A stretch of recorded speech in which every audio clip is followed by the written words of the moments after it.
Du Sérac au Ressac. Du Sérac au Ressac. Quitter les montagnes à la rencontre de l'océan. Miroirs opposés de ces éléments de pureté. Réflexion de pics et sommets glacés aux horizons infinis mouvementés. Un choix osé que de tout quitter pour s'ouvrir à une nouvelle immensité. Un conte de fées salé, de la raclette aux saveurs d'espelette, ou glisser d'une pente de neige fraîche et surfer les embruns dorés.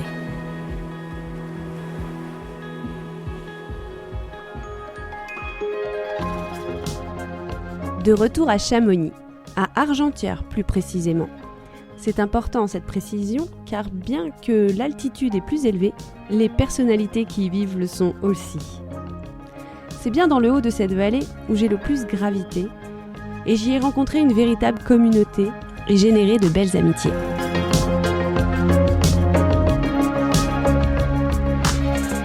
Une amie rencontrée lors de ma première saison d'hiver où je travaillais à l'école de ski pour les enfants, le Panda Club, au pied des Grands Montées, c'est la légendaire Petite Marie. Comme son nom l'indique, elle n'est pas très haute. Elle avait à l'époque un chignon épais tel un chapeau de belles dreadlocks blondes. Elle a de grands yeux bleu, vert, gris, noisette, comme elle les décrit. La caractéristique mythique de ce personnage, c'est son immense sourire qui rayonne sa bonne humeur et vous donne envie de l'aimer comme elle aime la vie et les gens. On s'est rencontrés dans les soirées endiablées du Panda Club. Pendant que je faisais swinger mes bolasses enflammées, elle mettait le feu en tapant sur son djembé à nous faire danser et sauter de joie bien rythmée. Je la croise donc une après-midi de printemps sur le parking des Grands Montées, à se balader avec son toutou Volt, et là, ni une ni deux, elle me balance. So, ça fait 16 ans qu'on se connaît et t'es pas encore venu me voir à Contis. Alors là, tu te prends d'abord une claque sur le temps que tu as pas vu défiler, et là, tu réalises aussi que tu n'es jamais allé découvrir la légende qui s'appelle Contis plage. D'où vient Marie et où elle a rameuté tous les saisonniers de la vallée pour y bosser l'été. Alors je lui ai promis à ce moment-là que j'allais y passer ce mois de juin qui arrivait. J'y suis allée pour la première fois pour 5 jours et là, j'ai compris la magie de ce lieu qu'elle va vous présenter mieux que moi. Alors, Marie, raconte-nous ton histoire avec ce petit village du western de l'océan qui est Contis. Alors, cette petite histoire, c'est que moi j'ai connu Contis, j'avais 22 jours. C'est ma famille qui habite ici, du côté de ma mère. Et du coup, c'est une grande chance d'avoir une maison comme ça. Et puis en fait, on a fait tous les week-ends et toutes les vacances scolaires de toute ma jeunesse.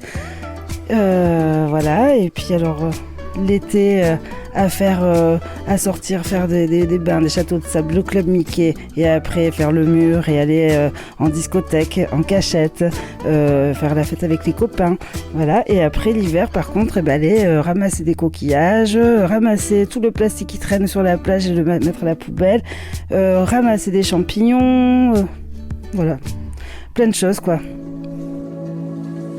À quoi ressemble un peu Contis plage ? Un petit village western, surtout l'hiver. L'hiver, c'est un petit village western fantôme avec des grosses boules d'arbres qui sont morts et qui roulent sur la route avec le vent. Voilà, il y a du sable partout sur les routes, des fonds en sable même sur la route tellement il y a eu des grosses tempêtes. Voilà, et puis il n'y a pas un seul immeuble, il n'y aura jamais d'immeuble à Contis car nous avons le phare, le seul phare des Landes. Voilà, et qu'il est dans la forêt, donc en fait il faut qu'il soit toujours dégagé. Donc grâce au phare, nous serons protégés des immeubles, bien que ça construise quand même pas mal. Et voilà, mais c'est un petit village magique. C'est magique. Et nous aimerions savoir comment toi, en tant que Landaise, tu t'es retrouvée à Chamonix, au cœur des montagnes. Eh ben, j'étais partie vivre à Paris et puis il m'est arrivé quelque chose de pas super bien et j'ai un ami qui était au téléphone avec moi et qui m'a dit « Marie, moi je pars à Chamonix Et j'ai un plan pour toi, là où je vais travailler, ils cherchent du personnel, est-ce que ça te dirait? Tu m'envoies le CV, je le donne et on verra. Et donc ils m'ont pris, donc j'ai fait allez c'est parti, je pars à l'aventure avec mes petites baskets. Mes petites baskets voilà, qui prenaient l'eau, j'avais pas du tout d'équipement pour la montagne, première. J'avais même une salopette, un peu les bronzés fonds du ski quoi. Et voilà, et puis c'était ma première saison et j'ai appris à faire du snowblade et je prenais la tête à tout le monde parce que je voulais tous les suivre en snowblade mais j'avais pas le droit parce que je pouvais pas aller dans les glaciers, les trucs comme ça. Et après on m'a mis au snowboard et puis après j'ai adoré. Vu que je surfe un peu l'été à Contis, je trouvais que c'était super complémentaire et j'ai vraiment adoré cette ambiance de montagne. Ouais. J'ai rencontré des belles personnes et puis voilà quoi, ça se fait comme ça naturellement. Du sérac au ressac. Du sérac au ressac.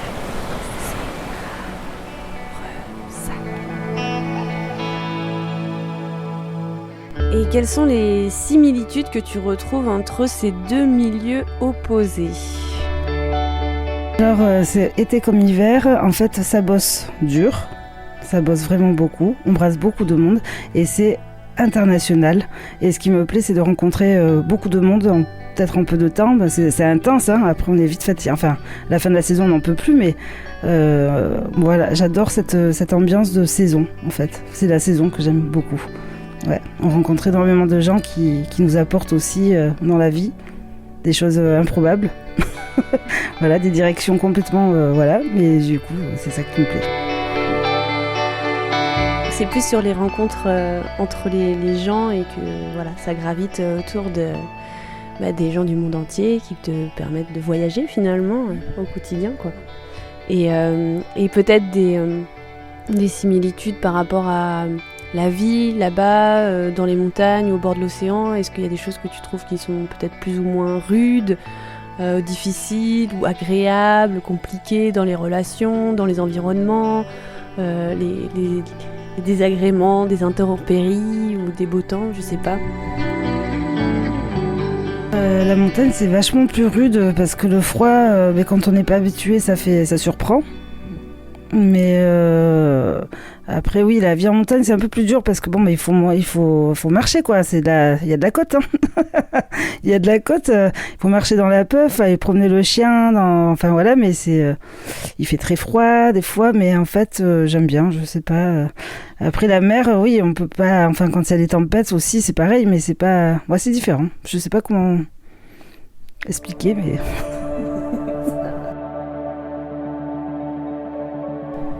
Et aujourd'hui, tu t'es installée à l'année au bord de l'océan, donc chez toi à Contis, et après des années de saison à graviter entre mer et montagne, comment tu le vis?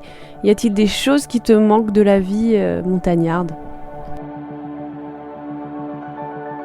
Ça me manque beaucoup les balades, en fait un petit peu le snow aussi, mais les balades et surtout les amis, les bons amis que je me suis fait là-bas et qui me manquent et que voilà. Et puis c'est vrai que c'est l'ambiance montagnarde qui est assez drôle, voilà. Même les petits vieux que j'ai servis, enfin même les petits vieux me manquent quoi, voilà. Et après mais de toute façon vu que maintenant j'ai un petit garçon. Voilà, je fais la vie autrement en fait. Voilà, c'est un peu plus compliqué pour bouger, mais c'est vrai que ça me manque un peu, ouais. Je sais pas si je pourrais un jour refaire une saison avec Diego. Et la vie l'hiver et à l'année au bord de l'océan, comment ça se passe? Est-ce qu'il y a des choses que tu aimes, que tu préfères et d'autres que tu détestes par-dessus tout? Non, la vie à la mer, j'aime bien parce qu'en fait, je fais des grandes balades avec mon chien. Après, c'est chercher des champignons. Après, c'est faire du bon manger, allumer le feu, se faire des petits films, être tranquille, quoi. On voit pas grand monde, mais ça me va bien. Ça me va bien, ouais. Un peu de tranquillité. Non, j'aime beaucoup, ouais. J'aime beaucoup regarder l'océan et puis même me balader. Par jour de tempête, j'aime bien. Ouais, j'adore même. Quand on connaît Contis et on connaît le lieu de vie de Marie, on est un peu amoureux du panorama qu'on a par la baie vitrée, parce que tu as quand même un endroit qui est assez unique sur le village, où tu as la vue sur l'océan et le courant de Contis, et ça, tu as le plus bel écran géant à travers ta porte-fenêtre, quoi. Ça, c'est vraiment magnifique. Bah oui, c'est ça. On prend, ouais, mais en plus, le truc, j'ai un petit peu honte, mais souvent, des fois, j'ai les copains qui m'appellent pour savoir s'il y a des vagues. Et en fait, j'ai un peu honte parce que du coup, je suis tellement habituée que je n'ai même pas regardé. J'ai même pas fait gaffe à la mer. Elle est juste devant moi. Mais tellement je la vois tout le temps. Mais qu'est-ce que c'est agréable. C'est vraiment génial. Voilà. En tout cas, on voit ce beau et joli bleu et couleur de l'océan dans les beaux yeux de notre chère et légendaire petite Marie. Bah oui. Qui sourit. Et est-ce que tu aimerais passer un dernier message ou un message particulier à nos amis des montagnes ? Oui, les amis de la montagne, eh bien écoutez, vous me manquez beaucoup et puis il me tarde vraiment de revenir vous voir et qu'on se fasse des bonnes fondues. Voilà, ça parle tout le temps de bouffe, je pense toujours à la bouffe. Il y a des balades aussi, mais voilà, des bonnes fondues et puis ouais, je sais pas. Bref, ouais. Non, j'en sais rien, je sais pas. En tout cas, j'ai envie de vous voir, quoi, les amis de la montagne, voilà. Alors venez à Contis. Il y en a déjà pas mal, hein. Il y en a déjà pas mal qui sont venus, ouais, carrément. En tout cas, merci Marie pour ton partage. De rien, avec plaisir. J'espère que ça donnera envie de venir à Contis.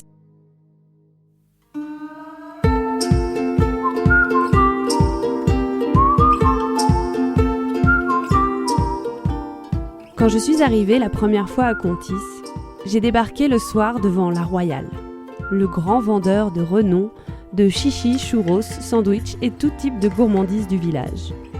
Avec ses néons aux couleurs fluo, j'avais l'impression d'arriver dans un nouveau parc d'attractions, celui de l'océan. Et je quittais Chamonix-Land et découvris enfin le Wonderland. J'y ai immédiatement ressenti l'attraction mystique de ce lieu. J'y ai repéré tous les murs, tout tagués, et lui ai dit que je reviendrais en septembre avec ma voiture pleine de bombes pour restaurer ces horreurs. Car un bel endroit comme ça méritait de belles peintures.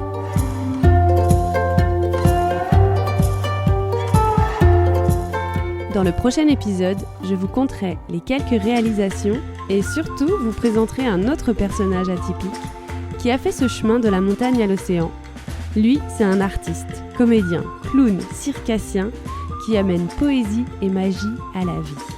Et il paraîtrait que son bateau de pirate se serait échoué dans la Pinède landaise.